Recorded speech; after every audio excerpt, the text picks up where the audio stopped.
Kangen. Apa sih arti keluarga untuk Om dan Tante? Persekutuan kecil yang Tuhan Yesus ciptakan untuk berbagi kasih, membina iman kita kepada Tuhan Yesus, kepala keluarga kita. Amat sangat kangen. Tuh kangen sekali. Kangen.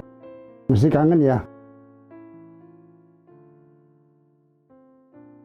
Kalau saya bertemu dengan jemaat, kita bisa menanyakan, bisa say hello, merupakan suatu persekutuan juga di dalam lingkup gereja.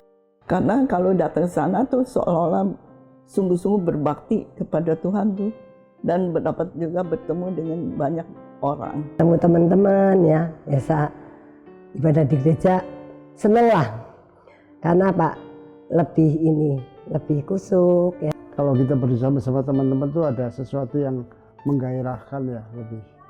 Walaupun di rumah juga bisa sendiri, tapi kalau bersama-sama itu lebih memberikan arti untuk saya. Keluarga yaitu persatuan yang indah, persekutuan yang indah bersama anak-anak, cucu, buyut.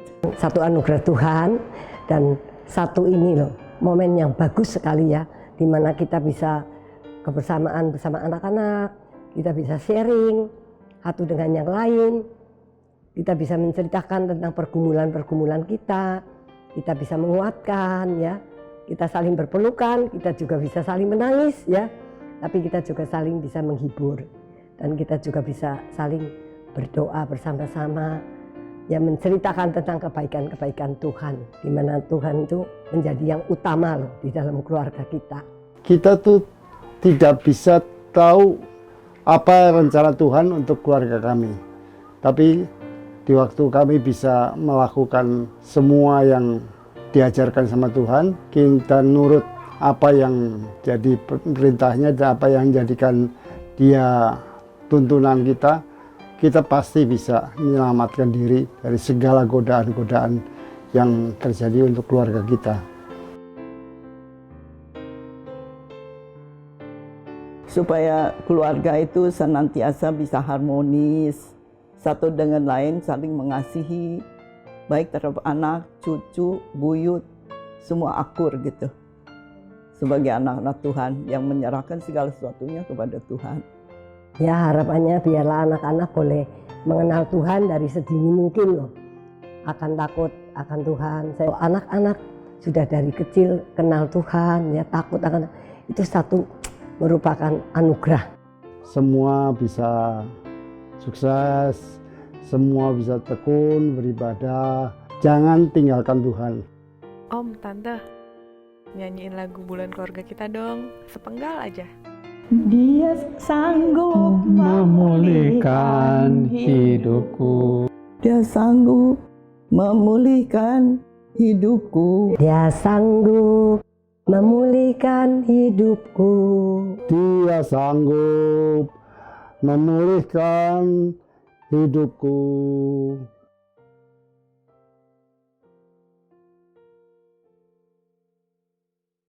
Pandemi yang melanda membuat kita tak bisa bersua berbulan lamanya. Banyak harapan tertahan, banyak keinginan tertanam.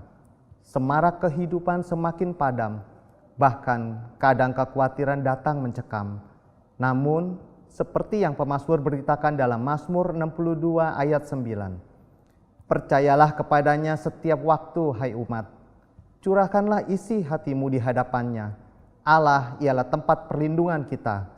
Maka, mari kita berdiri dan menyanyikan kasih setia Tuhan yang tak pernah berujung pada kita.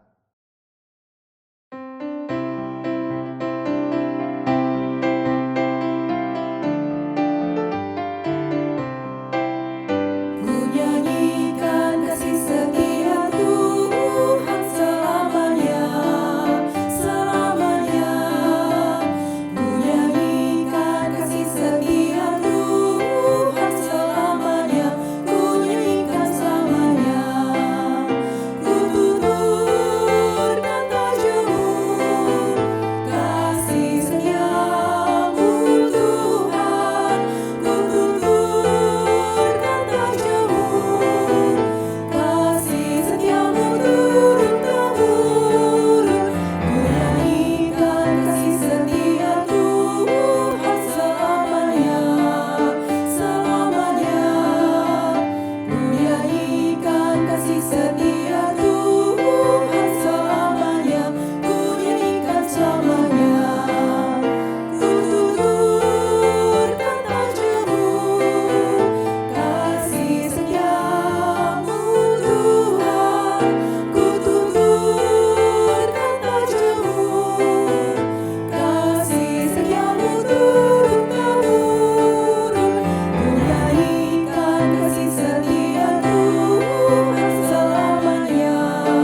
Saudara-saudara, pertolongan kita adalah di dalam nama Tuhan yang menjadikan langit dan bumi.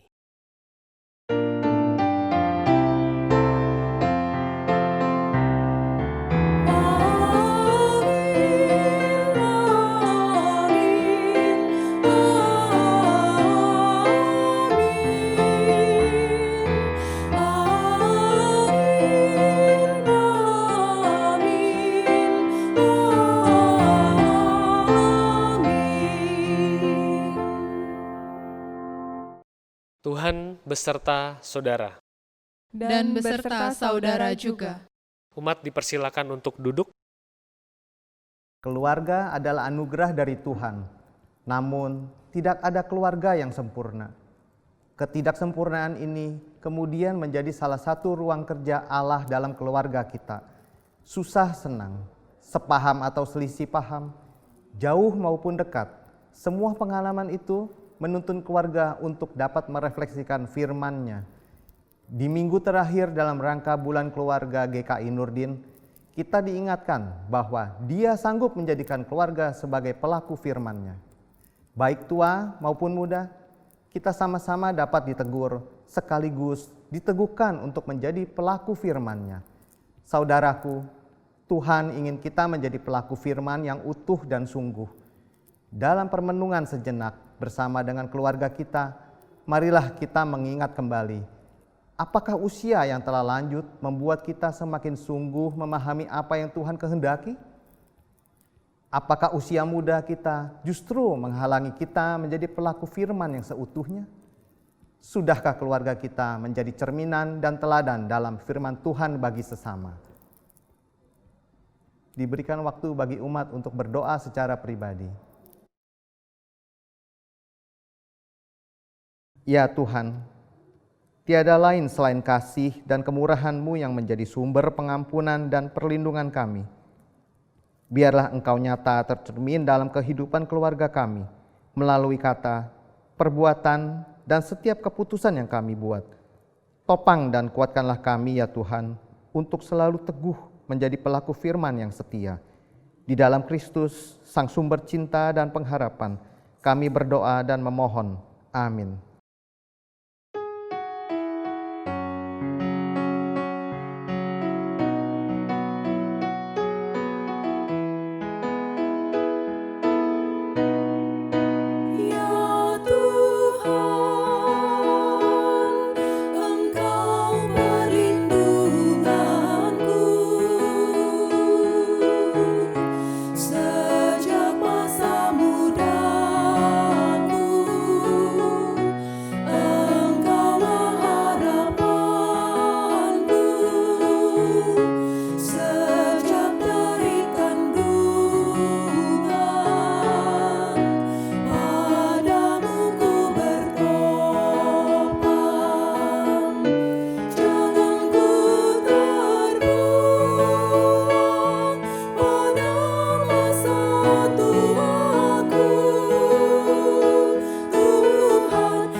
Jemaat diminta untuk berdiri.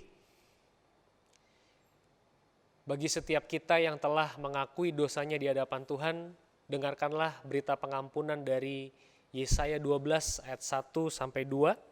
Firman Tuhan berkata begini, pada waktu itu engkau akan berkata, aku mau bersyukur kepadamu ya Tuhan, karena sungguh pun engkau telah murka terhadap aku, tetapi murkamu telah surut, dan engkau menghibur aku. Sungguh Allah itu keselamatanku, aku percaya dengan tidak gemetar, sebab Tuhan Allah itu kekuatanku dan mazmurku. Ia telah menjadi keselamatanku. Di dalam Kristus engkau telah diampuni. Di dalam Kristus engkau pun telah diampuni. Damai Kristus bagimu. Damai Kristus bagimu juga.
Jemaat sekalian dipersilakan untuk duduk.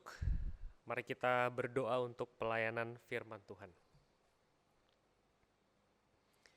Bapa Surgawi, kami datang kepadamu di hari Minggu ini, hari Sabat, hari di mana kami datang kepada Engkau ya Tuhan. Kami bersyukur kalau sampai hari ini Tuhan memelihara hidup kami. Kami percaya kami diciptakan untuk segambar dan serupa dengan Allah, merefleksikan dan mencerminkan Allah kepada dunia ini. Berkati ya Tuhan supaya maksud dan tujuan penciptaan itu boleh terpenuhi di dalam hidup kami.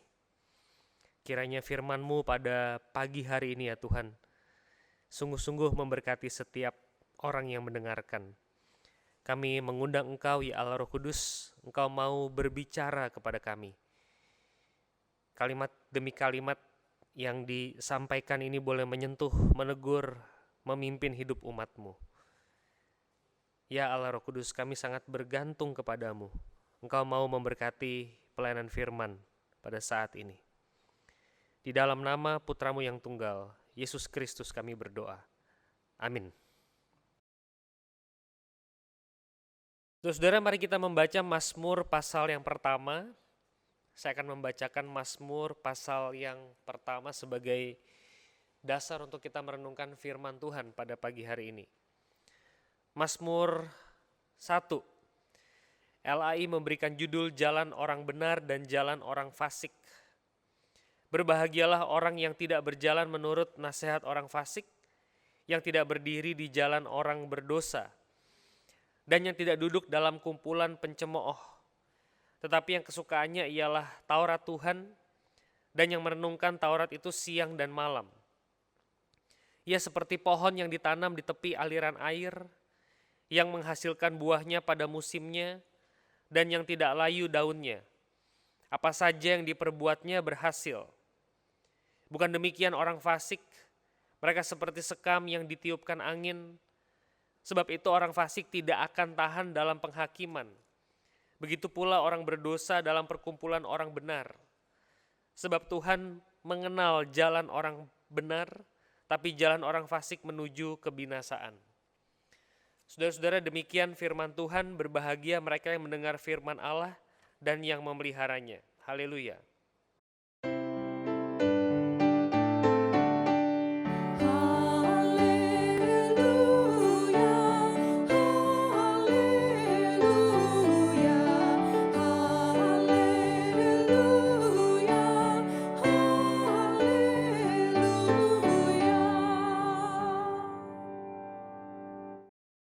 Selamat pagi Bapak Ibu Saudara. Pada hari ini saya ingin berbicara mengenai keluarga yang dibentuk oleh firman, atau kita akan bicara mengenai firman Tuhan itu sendiri. Bagaimana perannya dalam hidup kita sehari-hari mempengaruhi, menolong, jadi guidance buat kita.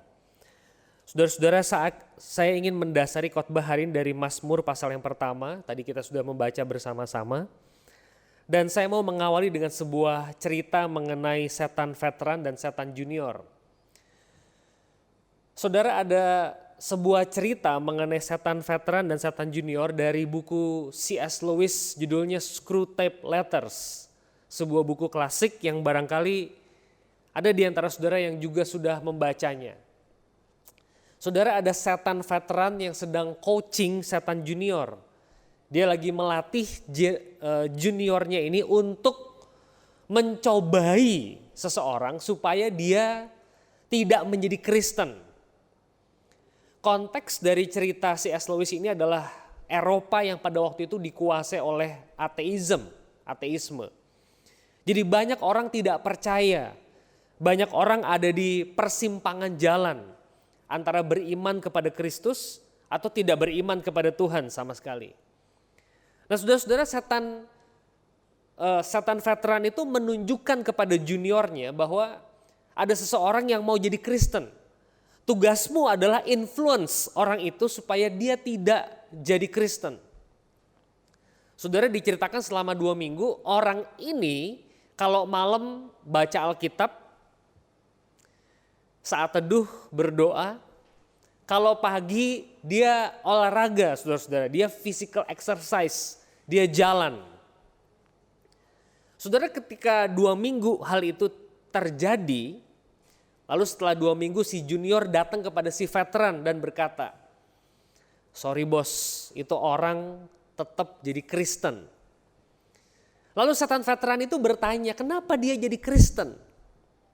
Setan junior itu menjawab, dia jadi Kristen karena kalau malam dia saat teduh, kalau pagi dia physical exercise. Saudara mendengarkan hal itu, setan veteran itu berkata, itu benar, itu bagus. Udah benar itu. Kalau malam dia saat teduh, biarkan saat teduh itu menjadi sebuah saat teduh saja. Biarkan dia menghafal ayat. Biarkan dia mengcopy paste ayat. Biarkan itu. Kalau pagi waktu dia physical exercise, biarkan dia walk purely as physical exercise. Yang tidak boleh terjadi adalah jangan sampai dia merenungkan firman Tuhan yang malamnya dia baca. Itu yang tidak boleh terjadi. Bapak Ibu Saudara bisa menangkap poinnya? Setan itu suka saudara dan saya membaca firman, suka sekali. Apalagi kalau kita punya grup WhatsApp dan saudara suka copy paste saat teduh pagi saudara ke grup WA yang saudara miliki. Di depan banyak orang kita tuh memberikan impresi bahwa kita itu saat teduh dan orang itu tahu bahwa kita itu bersaat teduh. Which is sebenarnya kita nggak bersaat teduh Bapak Ibu Saudara. Kita hanya copy paste ayat saja, kita nggak bersaat teduh. Dan setan itu paling suka orang yang hobinya copy paste ayat tanpa pemahaman.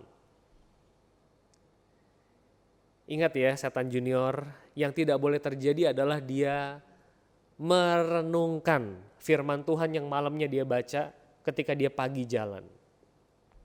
Waktu dia walk, buatlah itu purely as physical exercise. Saudara-saudara, saya merasa setan itu sangat mengenal kita.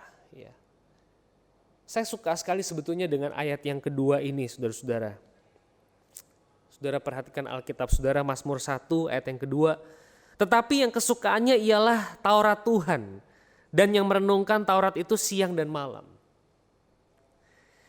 Yang kesukaannya ialah Taurat Tuhan, dan yang merenungkan Taurat itu siang dan malam. Kalau kita nggak merenungkan firman, saudara-saudara, nggak merenungkan firman, tapi kita baca Alkitab, itu setan itu paling suka. Sebab kita itu suka sekali membangun impresi bahwa kita itu Kristen. Ya mungkin ibu-ibu kalau ketemu sesamanya di pasar, atau mungkin suka saling bertanya pagi-pagi udah saat teduh belum? Lalu kita bisa menjelaskan kepada orang, itu Efesus kan tadi pagi kan, Efesus kan. Rasanya ada sebuah harkat martabat yang terangkat. Karena kita bisa menjawab pertanyaan-pertanyaan seputar ayat-ayat Alkitab. Tapi sebetulnya kalau kita baca Alkitab baik-baik saudara-saudara, bukan itu. Yang Tuhan inginkan itu bukan kita sekedar membaca saja. Di absen membaca selesai. Tetapi apakah kita merenungkan Taurat itu siang dan malam? Apakah saudara merenungkan Taurat itu siang dan malam atau sekedar baca saja? Saudara-saudara, ada 3 hal yang dikatakan di Mazmur pasal yang pertama ini. Orang yang merenungkan firman Tuhan siang dan malam itu menurut ini semua ada di ayat yang ketiga Bapak Ibu sekalian. Di dalam ayat yang ketiga dikatakan orang itu adalah orang yang menghasilkan buah pada musimnya. Orang itu akan menjadi orang yang produktif. Dia akan menghasilkan buah, dia fruitful hidupnya. Jadi berkat buat orang. Saya percaya Bapak Ibu kalau Anda dan saya dituntut di perusahaan bekerja, harus produktif, produce something, ada produk yang dihasilkan. Kekuatan, hikmat yang dibutuhkan untuk bisa produce itu juga sebetulnya anugerah Tuhan. Perlu ketenangan di dalam batin kita. Dia berbuah satu. Yang kedua, ayat yang ketiga itu mencatat tidak layu daunnya. Saudara perhatikan, ia seperti pohon yang ditanam di tepi aliran air, menghasilkan buah pada musimnya dan yang tidak layu daunnya. Tidak layu daunnya itu durable, saudara-saudara. Kalau kita beli barang kita selalu bertanya, ini durable enggak? Berapa lama durabilitasnya? Saya percaya Bapak Ibu sekalian orang yang sungguh-sungguh di dalam Tuhan, dia tidak akan terpengaruh oleh circumstances, oleh keadaan di sekelilingnya. Dia durable. Meskipun situasinya kering, dia tetap hangat, dia tetap basah, dia tetap mampu memproduksi sesuatu, enggak bergantung pada lingkungan di sekelilingnya. Jadi stabil sekali orangnya. Dan yang ketiga, kalau kita lihat di ayat yang ketiga ini saudara, dampak merenungkan firman Tuhan itu adalah apa saja yang diperbuatnya itu berhasil, tangan dingin. Tuhan menganugerahkan kesuksesan kepadanya. Tuhan memberikan ketenangan kepadanya. Saya percaya itu pun berkat spiritualitas kita. Spiritualitas berhubungan dengan pekerjaan, iya. Frans Magnus Suseno, profesor, mengatakan baik tidaknya hidup kita itu bergantung pada keterarahan spiritualitas kita. Baik tidaknya hidup kita itu bergantung pada keterarahan spiritualitas kita. Jadi Mazmur 1 ini menjamin hidup yang baik. Dan itu tidak bisa dilepaskan dari akar kita di dalam firman. Kita kan orang-orang Protestan ya Bapak Ibu. Punya satu slogan yaitu sola scriptura, hanya firman Tuhan. Saudara-saudara, saya ingin memberikan ada banyak sekali contoh pada pagi hari ini. Apa sih contohnya orang yang mengakar di dalam firman dan dia hidupnya itu lebih damai sejahtera? Apa sih contohnya orang yang hidupnya merenungkan Taurat Tuhan? Bagaimana Alkitab atau firman itu mempengaruhi kehidupan kesehariannya? Yang pertama saudara-saudara, Filipi 1 ayat 21. Saya tidak mencantumkan di sana, saya asumsikan Bapak Ibu hafal. Karena bagiku hidup adalah Kristus dan mati adalah keuntungan. Ayat 22. Jadi mana yang harus aku pilih kata Rasul Paulus? Aku tidak tahu. Kalau aku harus pergi dan diam bersama-sama dengan Kristus, mati maksudnya ya. Itu jauh lebih baik. Tapi kalau aku harus ada di dunia ini demi kamu jemaat Filipi, aku akan tetap berada di dunia ini demi kamu. Saudara, kalau kita baca Filipi 1 ayat 21, kita tidak mendapatkan jawaban which one, yang mana yang better. Kita nggak dapat jawaban. Hidup atau mati. Hidup adalah Kristus, mati adalah keuntungan. Nah, saya merasa Bapak Ibu, kalimat yang tertera di layar ini adalah kalimat dari John Calvin. Tafsiran dia terhadap Filipi 1 ayat 21 bagi saya sangat baik sekali. Mari kita lihat kalimat ini saudara-saudara. And certainly it is Christ alone who in death as in life blesses us. Otherwise if death is miserable, life is in no way happier. So that it is difficult to decide whether outside Christ dying is more advantageous than living. Again, when Christ is present with us, He will bless our life equally as He does our death. Saya suka sekali ayat ini saudara, tafsiran ini ya. Di dalam Kristus saja kematian ataupun kehidupan itu memberkati kita. Jadi hidup atau mati, dua-duanya itu oke. Kalau, saudara perhatikan, kalau kematian itu menakutkan, life is in no way happier. Kalau saudara dan saya takut mati, maka kehidupan itu, oh saya takut mati nih, berarti dia suka hidup. Enggak. Saya takut mati nih, berarti hidup saya enak, saya suka hidup. Enggak. Kalau orang takut mati, hidupnya enggak happy. Enggak happy. Karena kita takut sekali pada kematian. Filipi 1 ayat 21. Ya. Saudara membaca tulisan dari Calvin seperti ini saya jadi merenung ya. Sesiap apa kita menghadapi kematian? COVID-19 hadir di dunia ini pada saat ini betul-betul membuat khotbah itu terasa lebih mendarat dan kematian itu baunya lebih tercium daripada sebelumnya. Beberapa kali saya datang ke Tegal Alur, semua kuburan itu udah digali saudara-saudara dan sudah siap. Saudara, hidup atau mati? Otherwise if death is miserable, life is no way happier. Yang kedua saudara-saudara, ya, lebih baik memberi daripada menerima. Saudara, saya mendapatkan satu kalimat yang baik ya dari seorang ateis. Dia sosiolog ya, dia bukan teolog, dia sosiolog dan dia ateis, namanya Jonathan Haidt. Dan dia mengatakan survei menunjukkan bahwa orang percaya di Amerika lebih sukacita, gembira, sehat, panjang umur, dermawan daripada orang sekuler. Orang percaya memberi lebih banyak uang daripada orang sekuler. Dan mereka itu happier. Saudara, saya melihat di sini ada Kisah Rasul 20 ayat 35. Lebih bahagia itu memberi daripada menerima. Jadi saudara, firman Tuhan itu benar adanya. Firman Tuhan itu kalau dilakukan, dia betul-betul sungguh akan terjadi dalam kehidupan kita. Konfirmasinya tidak perlu datang dari anak Tuhan. Gak perlu. Orang ateis bisa ngomong kalimat ini. Saya ulangi, ini kalimat dari orang ateis, bukan orang Kristen.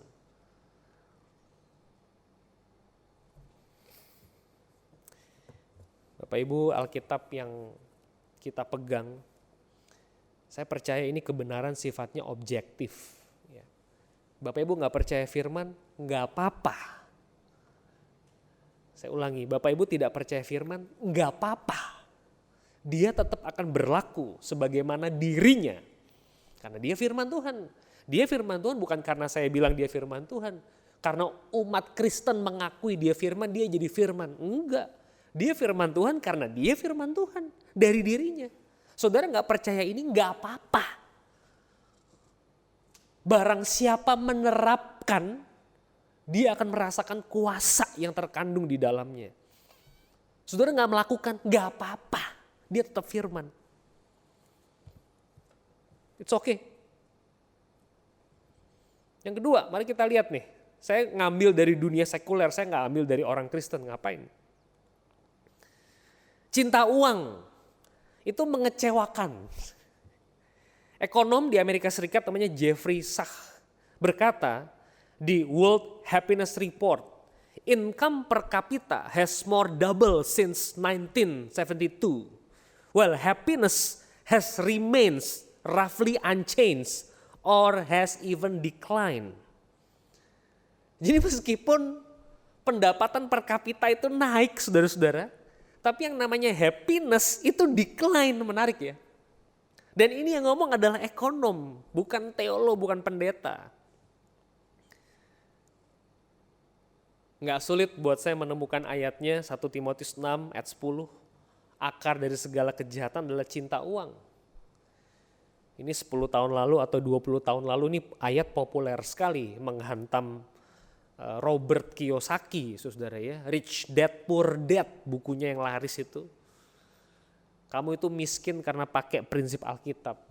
Kalau mau jadi kaya, prinsipnya adalah akar kejahatan itu kurang uang. Tapi yang benar itu Alkitab, firman Tuhan. Anda nggak percaya Alkitab, nggak apa-apa. Dia tetap akan jadi kebenaran. Love of money disappoints. Yang ketiga, saudara-saudara. Saya juga senang sekali ini yang ketiga ini. Work works when it's a calling. Pekerjaan kita itu berfungsi dengan baik kalau itu adalah sebuah panggilan. Kalau itu bukan panggilan, nggak berfungsi dengan baik.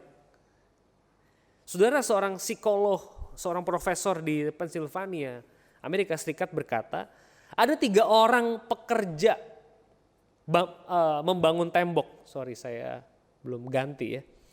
Ada 3 orang pekerja membangun tembok. Pekerja pertama ditanya, kamu lagi ngapain? Saya lagi meletakkan batu bata. Pekerja yang kedua ditanya, kamu lagi ngapain? Saya lagi bangun gereja. Pekerja yang ketiga ditanya, kamu lagi ngapain? Saya lagi membangun rumah Allah. Ini yang ngomong adalah psikolog dari Pennsylvania University. Saudara, pekerjaan itu menjadi fruitful bila saudara itu melakukannya itu di dalam panggilan. Saudara tahu ini buat Tuhan, bukan buat saya. Kolose 3 ayat 23 sampai 24, saudara ingat ya. Apapun yang kamu lakukan, lakukanlah itu untuk kemuliaan Allah. Apapun. Kalau kita cuma berpikir ini kalau kerjaan saya udah selesai, saya boleh pulang kan. Jadi mentalitas kita itu bukan bekerja sebagai panggilan, cepat kelar, cepat santai. Yang kita kejar itu adalah leisure, bukan pekerjaan itu sendiri. Saudara tidak bahagia. Yang berbahagia adalah yang menikmati pekerjaan itu. Berikutnya saudara-saudara, Profesor psikologi namanya Daniel Gilbert berbicara soal immune system. Nah ini ya, yang kita lagi sangat gumuli ya, saudara jemur vitamin D supaya immune system tubuh saudara baik untuk melawan COVID-19. Saudara Daniel Gilbert ini mengutip Thomas Brown, dia berkata, "Saya adalah orang paling gembira yang pernah hidup. Saya memiliki di dalam diri saya yang bisa mengubah kemiskinan jadi kekayaan, kesengsaraan jadi kemakmuran. Saya lebih kebal daripada Achilles. Keberuntungan tidak terletak di satu titik." Saudara, seorang psikolog ini, profesor ini, Daniel Gilbert ini mengatakan bahwa kita itu tuh bisa happy di semua situasi menurut dia. Gak perlu tergantung oleh circumstances, gak perlu. Ingat tadi yang saya sampaikan, durable Bapak Ibu sekalian. Gak perlu bergantung. Dan ini diaminkan oleh seorang psikolog. Saya jadi ingat Filipi 4 ayat 13, Bapak Ibu ingat ya, segala perkara dapat kutanggung di dalam Dia yang memberi kekuatan kepadaku. Jadi dia itu orangnya tenang ya, dia bisa mengubah kemiskinan jadi kekayaan, kesengsaraan jadi kemakmuran, itu tidak mempengaruhi dia. Gak ada titik Achilles, Bapak Ibu mungkin tahu dongengnya ya, tumitnya itu sangat rapuh sehingga semuanya kebal tapi tumitnya kalau ditusuk dia langsung ambruk. Menurut dia enggak seperti itu. Daniel Gilbert. Berikutnya saudara-saudara, Profesor psikologi Robert Emmons mengatakan, menyebut bersyukur sebagai faktor yang dilupakan di dalam riset happiness. Orang bersyukur setiap hari lebih sedih, orang yang bersyukur setiap hari lebih sedikit mengalami gejala sakit fisik. Profesor psikologi yang ngomong. Saya jadi ingat 1 Tesalonika 5, kalau saya nggak salah ada di liturgi saudara nanti. Bersukacitalah senantiasa, tetaplah berdoa, bersyukurlah dalam segala hal. Saudara perhatikan gak nih, firman Tuhan itu kalau dilakukan, dia punya kuasa. Saudara seperti tanah di tepi aliran air yang menghasilkan buah pada musimnya, gak layu daunnya, dan apa saja yang saudara lakukan berhasil. Syaratnya saudara mengakar di dalam firman. 2 contoh lagi saudara. Self-control dan perseverance help us strive. Seorang psikolog Angela Duckworth berkata bahwa orang yang tabah, tekun di dalam hidupnya kemungkinan besar lebih sukses daripada orang yang punya social intelligence, good looks, health atau IQ. Orang yang punya pengendalian diri, yang punya endurance dalam hidupnya, dia jauh lebih sukses. Contoh yang terakhir adalah apa saudara-saudara? Forgiveness is foundational.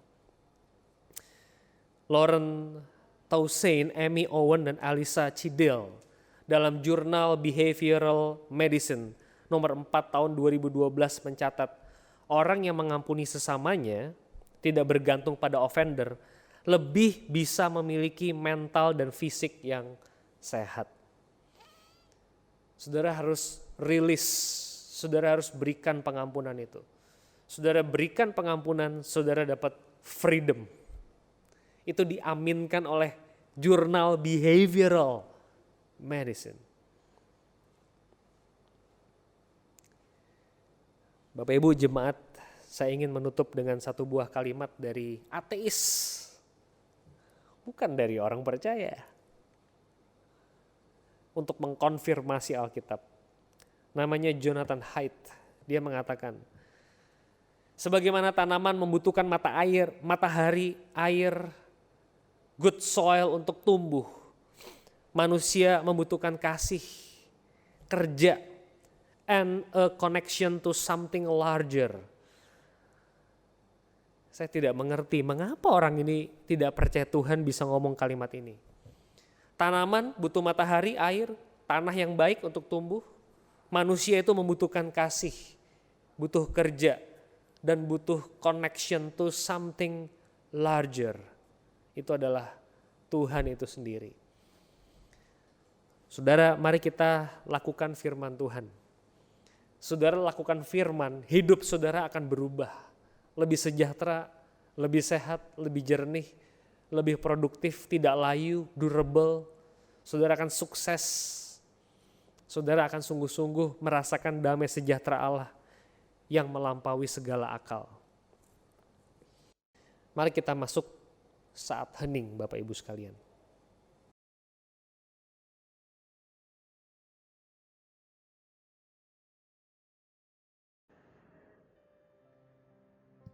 Laku firman dalam keluarga.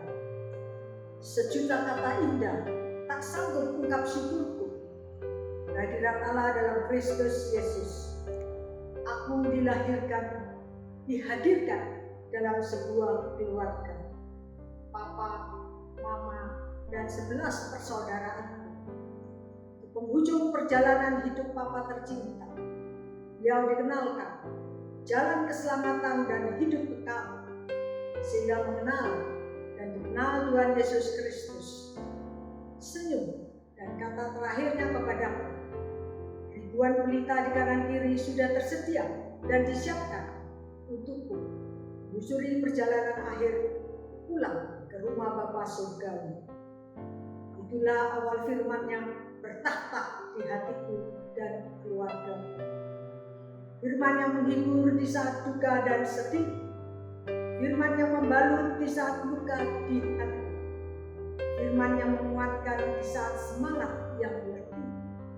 Firman yang menegur di saat ego menguasai diri. Firman yang membimbing di saat dalam persimpangan jalan. Keluarga, tempat persemaian firman dalam perilaku. Keluarga, lahan subur mempraktekkan firman dalam aksi. Keluarga, humus subur cinta kasih bertumbuh dan berelasi. Tidak hanya dalam kata, tapi dalam perbuatan nyata. Setiap anggota keluarga, saya, Bapak, Ibu, saudara-saudari, mari berlomba menjadi pelaku firman dalam keluarga. Hidup dan menghidupi firman setiap hari di setiap langkah. Mendatangkan kerajaan Allah di keluarga seperti di surga. Damai sejahtera dan cinta kasih diwujud nyatakan di setiap keluarga saya, Bapak, Ibu, dan saudara. Terkhusus di saat wabah pandemi COVID-19 yang mengganas, selain mengingatkan, mentaati protokol kesehatan, saling menopang, saling memperhatikan, saling mendoakan. Terpenting, saling memberlakukan firman dalam keluarga. Di setiap hati anggota keluarga, mana firman bertahta. Dimanapun Tuhan telah tempatkan kita masing-masing, jadilah pelaku firman dalam keluarga. Tuhan memberkati kita semua. Selamat menikmati cinta kasih karunia persaudaraan, memberlakukan firman dalam keluarga masing-masing. Terima kasih. Mari kita berdiri. Bersama dengan umat Allah di masa lalu, masa kini, dan masa depan, mengingat janji baptisan kita dengan mengikrarkan pengakuan iman rasuli. Aku percaya kepada Allah, Bapa yang Maha Kuasa, Halik langit dan bumi, dan kepada Yesus Kristus, Anaknya yang tunggal Tuhan kita, yang dikandung dari Roh Kudus, lahir dari anak darah Maria, yang menderita sengsara di bawah pemerintahan Pontius Pilatus, disalibkan, mati, dan dikuburkan, turun ke dalam kerajaan maut. Pada hari yang ketiga, bangkit pula dari antara orang mati, naik ke surga, duduk di sebelah kanan Allah, Bapa yang Maha Kuasa, dan dari sana Ia akan datang untuk menghakimi orang yang hidup dan yang mati. Aku percaya kepada Roh Kudus, gereja yang kudus dan am, persekutuan orang kudus, pengampunan dosa, kebangkitan orang mati, dan hidup yang kekal. Amin. Umat dipersilakan duduk. Mari kita berdoa Bapak Ibu sekalian.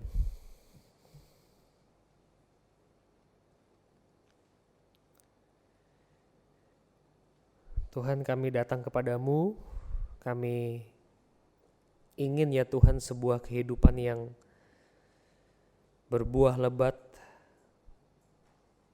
tidak layu daunnya, dan apa saja yang kami kerjakan berhasil. Kami tidak ingin ya Tuhan merasakan beban di dalam kehidupan kami. Kami lelah memikulnya ya Tuhan. Pagi ini kami datang kepada Tuhan memohon pengampunan, memohon kelepasan Tuhan. Kami rindu bisa hidup di dalam Tuhan, di dalam firman, melakukan kebenaran-kebenaran yang sifatnya objektif, yang kami percaya dibangun oleh Tuhan itu sendiri. Mekanisme tubuh kami sebagai manusia Tuhan akan menemukan pemenuhannya, fulfillment hanya di dalam firman. Oleh karena itu tolong kami ya Tuhan, setiap keluarga, setiap insan, supaya kami mempraktekkan, menerapkan firman Tuhan di dalam hidup kami. Tolong kami untuk kami mengendalikan diri kami Tuhan. Tolong kami untuk bersyukur senantiasa. Tolong kami untuk hidup dengan integritas, dengan kejujuran, sehingga kami betul-betul merasakan ketenangan dekat dengan Tuhan. Hamba berdoa buat jemaat GKI Nurdin pada pagi hari ini, Tuhan yang memimpin segala sesuatu yang dilakukan, yang dikerjakan oleh jemaat ini. Sungguh-sungguh boleh memberkati setiap anggota simpatisan yang ada di dalamnya. Berkati segala program kegiatan di new normal ini Tuhan. Sesuatu yang sulit dan perlu adaptasi. Tuhan tolong jemaat ini tetap memuliakan Allah dalam segala situasi yang dihadapi. Berdoa buat para rohaniwan, majelis di gereja ini Tuhan yang memberikan hikmat. Tuhan sertai kepemimpinan mereka dan pelayanan mereka. Kami berdoa buat pandemi ini Tuhan, kami rindu belas kasihan Tuhan turun. Terutama untuk DKI Jakarta yang angka COVID-nya terus meningkat ya Tuhan. Belas kasihan-Mu turun, memberkati, menolong. Supaya ada pemulihan di kota ini, di tempat ini. Kami mohon belas kasihan-Mu Tuhan. Berkati Indonesia, berkati dunia ini. Kami mohon belas kasihan Tuhan. Terima kasih ya Tuhan, kami mau berdoa, berserah hanya di dalam satu nama Tuhan kami, Yesus Kristus. Amin. Umat Tuhan yang terkasih, mari bawa persembahan terbaik kita kepada Tuhan dengan mengingat firman Tuhan dari 1 Tesalonika 5 ayat 16 sampai 18. Bersukacitalah senantiasa, tetaplah berdoa, mengucap syukurlah dalam segala hal, sebab itulah yang dikehendaki Allah di dalam Kristus Yesus bagi kamu. Saudara dapat mengirimkan persembahan melalui nomor rekening GKI Nurdin yang tertera pada layar.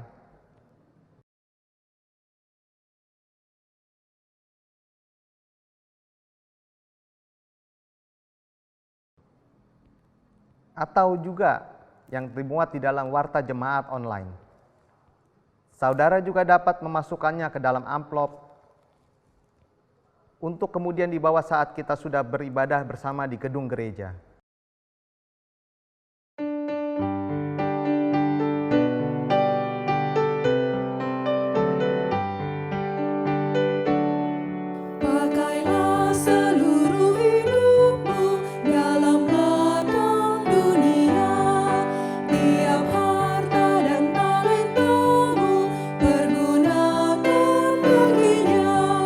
Berkat Tuhan tersedia bagi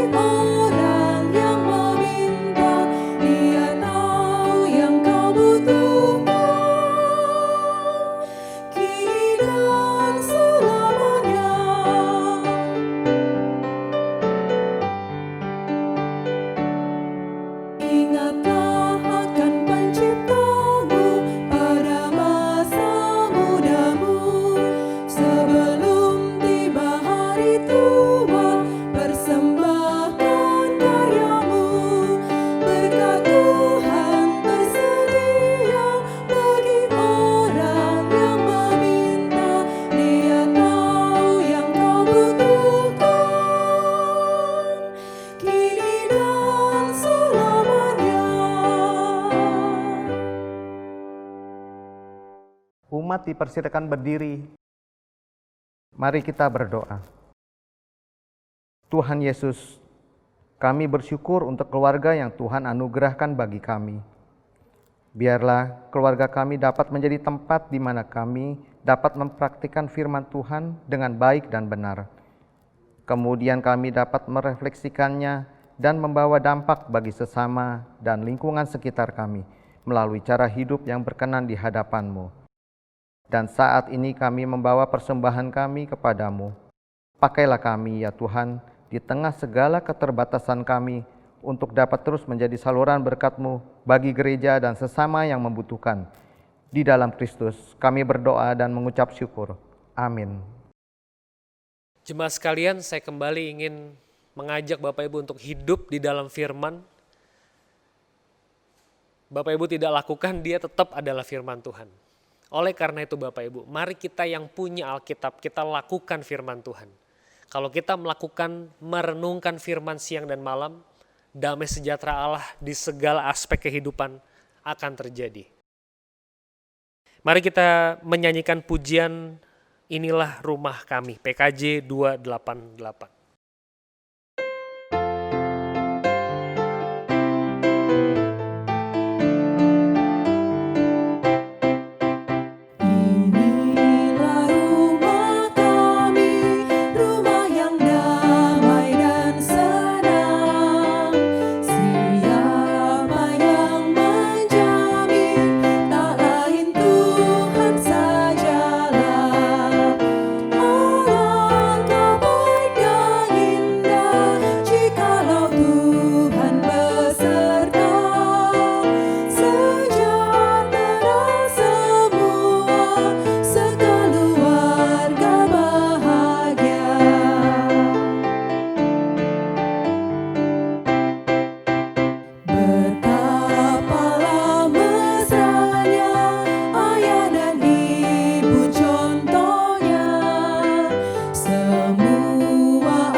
Jemaat sekalian, arahkan hatimu kepada Tuhan. Kami mengarahkan hati kami kepada Tuhan. Jadilah saksi Kristus. Syukur kepada Allah. Terpujilah Tuhan. Kini dan selamanya. Saudara, terimalah berkat Tuhan. Tuhan memberkati engkau dan melindungi engkau. Tuhan menyinari engkau dengan wajahnya dan memberi engkau kasih karunia. Tuhan menghadapkan wajahnya kepadamu dan memberi engkau damai sejahtera. Haleluya.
Ibadah telah selesai. Umat dipersilakan duduk dan bersaat teduh. Selamat hari Minggu. Tuhan Yesus memberkati.